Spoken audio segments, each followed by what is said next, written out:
Welcome to Cinema Bites, your go-to for movie recaps in a flash, big twists, epic moments, all in just minutes. The movie begins in America after a new type of infection emerges, spreading across the country, turning the population into an army of zombies. When the president sees the increasing threat of the undead, he initiates isolation measures, surrounding many cities with high walls. Additionally, they invent a drug called Zombrex, which slows the effects of the disease inside the human body. This drug is distributed everywhere in the country. However, the government has other plans for Zombrex. In one of the quarantined cities called Estimation, a journalist named Chase Carter and his assistant Jordan begin investigating the origin of the infection. They discover that the U.S. military and government were behind the zombie outbreak in the city. The goal wasn't just to distribute Zombrex, but also to use the situation as an excuse to implant tracking chips in every infected individual. Amidst the chaos, Chase manages to escape the city, while Jordan records all the evidence proving the military's involvement,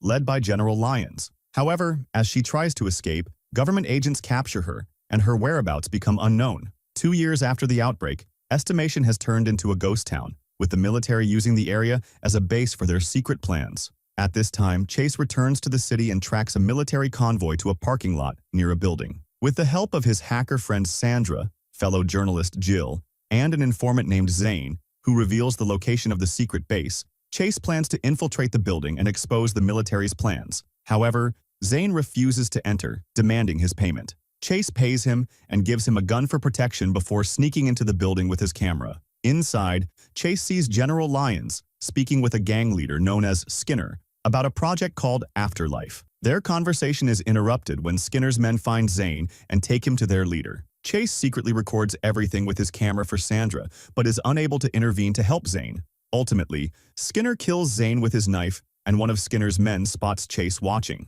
The alarm is triggered, and Chase escapes to a storage room filled with zombies trapped in plastic bags. One of the zombies breaks free and attacks Chase, but he manages to knock it down and smash its head with a chair. Chase finds an exit and escapes to an alley, with the military and Skinner's men chasing him. He manages to evade them, but another zombie appears in front of him. Chase fights it off with a metal pipe, eventually impaling it on a sharp iron rod and finishing it off. Afterward, Chase reaches the street and reunites with Sandra, who is relieved to see him alive but slaps him for risking his life this way. Despite her frustration, Chase manages to record everything on video. They decide to present the evidence to the newspaper editor. Unfortunately, the editor refuses to publish the videos, claiming they are insufficient to accuse the military. He warns that General Lyons and his team would become government targets. Frustrated, Chase feels his efforts were in vain, especially since his partner Jordan is still missing. His relationship with Sandra is also strained, as she feels he is obsessed with the investigation, constantly putting his life in danger. Jill, noticing Chase's state,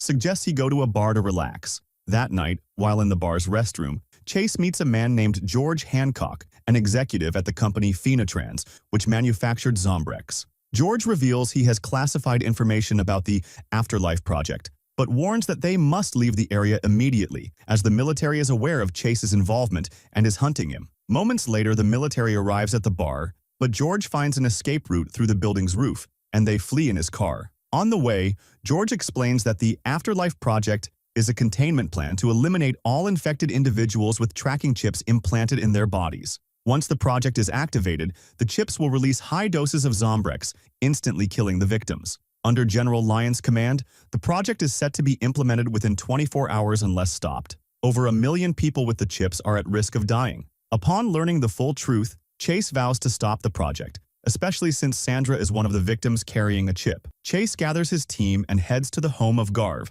an old friend and weapons supplier. After explaining the situation, Garv agrees to help, as he owes Chase a favor. With Garv's support, George provides evidence revealing a secret base where the Afterlife project is being activated. The team must infiltrate the facility and access a program to stop the project. If everything goes as planned, they will be rescued by a contact named Chuck. Once preparations are complete, the team heads to Estimation. Chase asks Jill to stay behind to ensure the story reaches the public if things go wrong. After hours of travel, the team arrives at an old factory with a secret tunnel leading to the city. Meanwhile, General Lyons learns that George Hancock is Chase's informant and confronts Susan, the head of Phenatrans. When Lyons discovers she opposes the Afterlife project, he insists on proceeding with the plan to prevent another zombie outbreak. He orders his assistant, Captain Smith, to track down Chase and George. Captain Smith's investigation leads him to Garv's house, where Jill is waiting for updates from Chase. Hearing the soldiers approaching, Jill hides on the balcony but leaves her laptop on the table. When Captain Smith enters the apartment, he finds the laptop and learns of Chase's plan to stop the project. He relays the information to the military base and orders the use of weapons against Chase and his team. Back in the tunnel, Chase's team finds scattered corpses, evidence of a recent confrontation. They change their route but fall into a trap in a nearby room. Skinner and his men appear and capture the group. The gang leader orders Chase and the others to be taken to another room, leaving Garv hanging in the trap for interrogation. In the new room, filled with chemicals, Chase pretends to be an agent for Lyons, claiming he was sent to deliver a message. Skinner doesn't believe him and threatens to take Sandra elsewhere for questioning. This enrages Chase, who pushes a table toward the men. George hits one of them with a bottle, and a confrontation ensues. Chase and Sandra set out to confront Skinner. At the same time, Garv is attacked by one of the men with a baseball bat, but he manages to disarm him and uses the bat to finish him off. After that, Garv pulls a knife from his pocket and cuts the rope, heading to the room to help the rest of the group. When he arrives, he finds Chase dropping a knife on the ground, and then Sandra stabs the madman's leg with it. In the end, Garv shoots the remaining men, but chemicals spill on the ground and the room begins to catch fire. They all run to escape the place, barely making it out before the explosion. Unfortunately, all their equipment and weapons are destroyed except for George's flash drive. The explosion attracts many zombies to the tunnels. Chase notices one zombie that looks different from the others. This zombie runs at high speed toward the group, catching Garv and biting his neck. Chase rushes to help his friend, stomping on the zombie's head until he notices strange markings on its neck. The group continues their escape toward the tunnel's end, only to find the exit blocked. Without weapons, they grab any tools they can find to fight the zombies.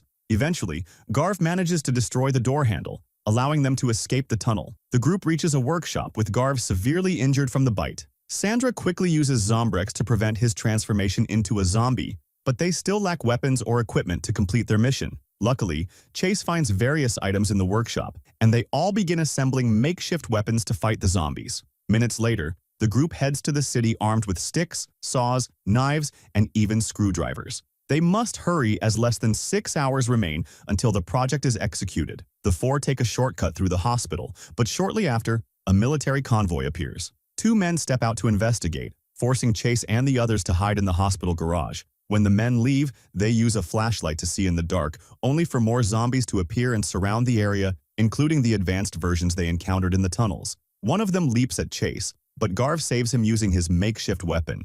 The group continues fighting the zombies, but their numbers are overwhelming. They struggle to reach the hospital entrance. The situation worsens as more advanced zombies attack Garv. They sniff him and back off, indicating that Garv is still infected. The fight continues. George and Sandra fend off the zombies, but one of them knocks Sandra to the ground and tries to bite her. She defends herself by activating a torch and burning the zombie's face. Nearby, Chase starts a car and drives into the zombies, but they jump onto the vehicle, trying to break the windshield. Among them, Garv appears, now a zombie, infected with the new strain. Even Zombrex couldn't stop his transformation. Chase mourns his friend's fate but hurries to find George and Sandra, who manage to reach the hospital entrance. A reporter attempts to join them, but a zombie breaks through the glass in front of him and tries to bite him. Chase strikes it with a flashlight and escapes through the car's back window. There, he faces Garv again. The zombie advances toward him, leaving Chase no choice but to use his stick with a saw to strike Garv's head, ending him completely. Afterward,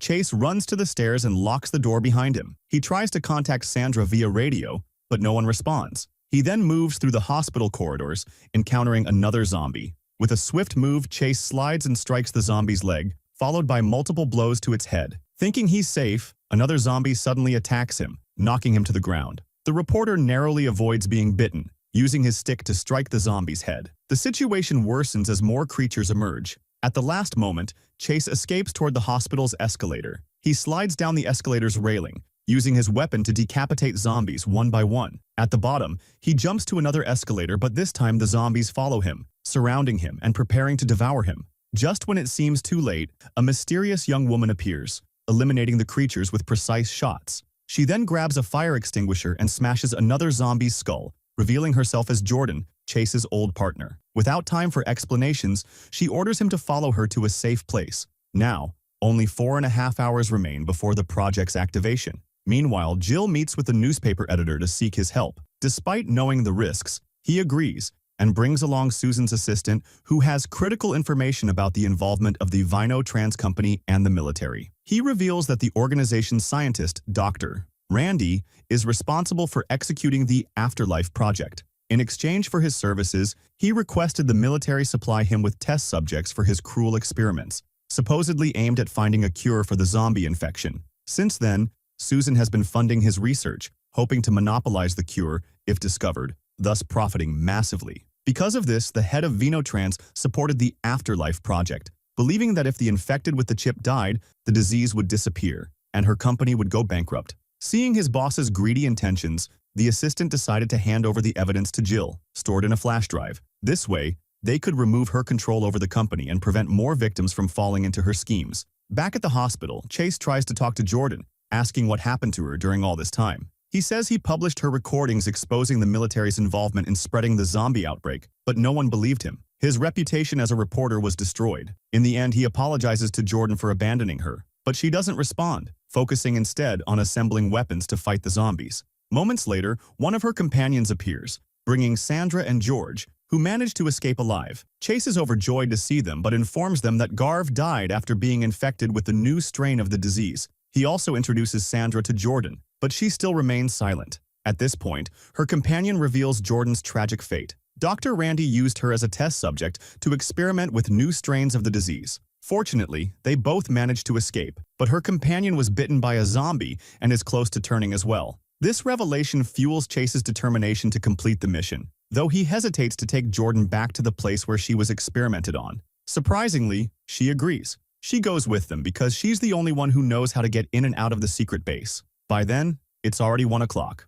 The group heads to the location, and teammate Jordan decides to stay behind, knowing that he's very close to turning into a zombie. After a few minutes, they find the base and enter through a secret tunnel that only Jordan knows. When they arrive, they find the lower level, which houses the experimental animals of Dr. Randy, who couldn't survive his horrifying experiments. Jordan quickly takes out the guards with her spear and leads the group to the server room, where they encounter a soldier named Todd. Jordan distracts him while Sandra and George ambush and capture him. As soon as George connects the flash drive to the server, Sandra begins the process to stop the project. However, it will take 20 minutes for the process to complete. The breach is detected by one of General Lyon's soldiers who tries to stop the operation but fails. The only solution now is to delay the file upload to the flash drive for the required time. At this moment, Jordan remembers all the pain she endured during the experiments and decides to go alone to find Dr. Randy. Knowing he can't leave her again, Chase runs after her, promising Sandra that he will return for her. Minutes later, Jordan finds the lab and sees a doctor resembling Dr. Randy performing surgery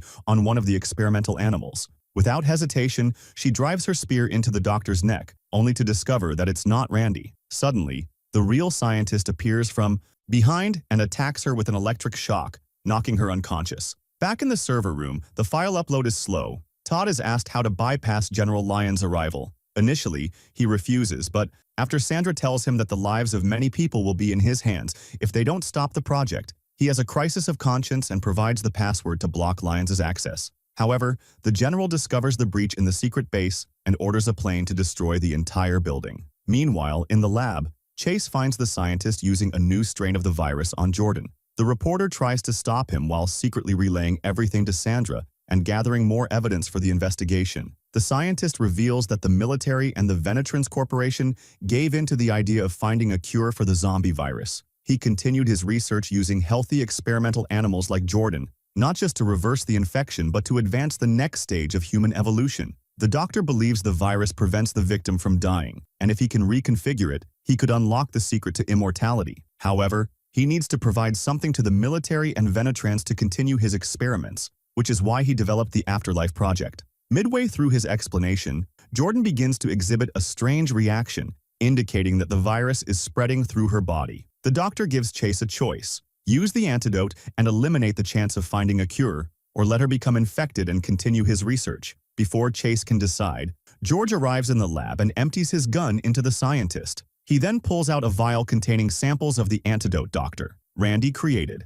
George reveals his true plan: to steal the cure from the scientist and become the new owner of Venetrans. To eliminate witnesses, he shoots Chase, but the reporter manages to dodge. George escapes the lab, The reporter tries to help Jordan and asks Sandra to find the vial number containing the antidote in the system. Using her hacking skills, she finds the information, and Chase retrieves the sample to save Jordan. However, the situation worsens as George, before escaping, activates the building's control system, releasing all the experimental animals. As a result, dozens of zombies flood the base, hungry for flesh. Some of them begin to enter the server room. Todd orders Sandra to hurry, or all their efforts will be in vain. Seeing that there are only a few minutes left until the upload is complete, Sandra grabs a pair of pliers from the locker and removes the chip from her shoulder as a precaution. She also takes a dose of Zombrex from the emergency kit. Finally, the program on the flash drive shuts down the system, and now everyone must escape. However, Todd has no chance as the zombies devour him alive. Sandra, unable to save him, escapes with the Zombrex to the elevator, waiting for Chase, who is about to use the antidote on Jordan. Within seconds, the lab is overrun with zombies. Chase uses the resources he finds in the lab to defend himself, including retrieving his chainsaw staff. In a series of attacks, he eliminates all the zombies and successfully administers the antidote to Jordan, freeing her from the virus. The two rush to the rooftop, where they find Sandra fighting off zombies. Additionally, Chuck arrives in a helicopter, firing at the creatures and throwing one of them into the helicopter's blades. Once they clear a path, they all escape onto the helicopter just seconds before the military plane reaches the base and fires missiles at the entire building. Thanks to Chase, Sandra, and Jordan, everyone with a chip is saved. Hours later, George escapes the city. However, his plan fails as his path is blocked by Captain Smith, who shoots him dead. The captain continues his investigation in the tunnel, leaving the victim's body to be devoured by zombies. However, he doesn't notice when George's hand makes a sudden movement, indicating that he used Dr. Randy's antidote on himself and may have achieved the immortality the scientist dreamed of. This is the end of the film. See you in another recap.